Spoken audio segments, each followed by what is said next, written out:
Today we are going to put some satin and matte PPF on this Norton Commando tank. So with this tank, I'm looking at it in a few different ways. A lot of people might look at putting a join across this line because that's quite a definitive body line here that you could hide a join. However, I see this big black stripe coming all the way through the body, which is a perfect spot to hide a join within this black right on this edge, so I can do this tank in 3 sections. So we do the middle section, then we do the side because this will feed in there quite easily. Splits it up into 3 reasonably flat areas. So that's how we're going to look at it.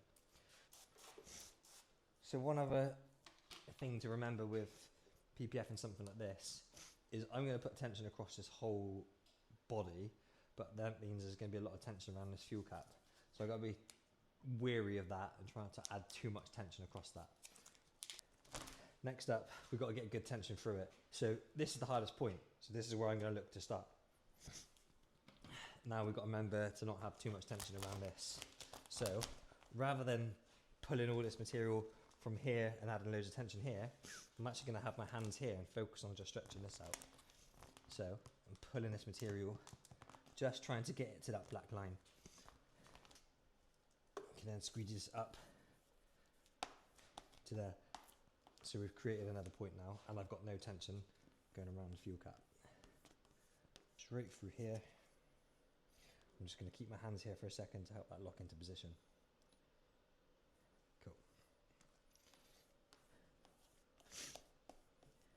So as I said, we're going to stay just along this black edge as neat as we can. So we want to have this as straight as possible.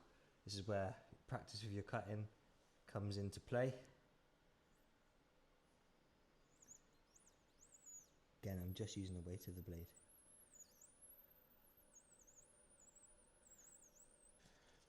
And that should, hopefully, tear away very nicely.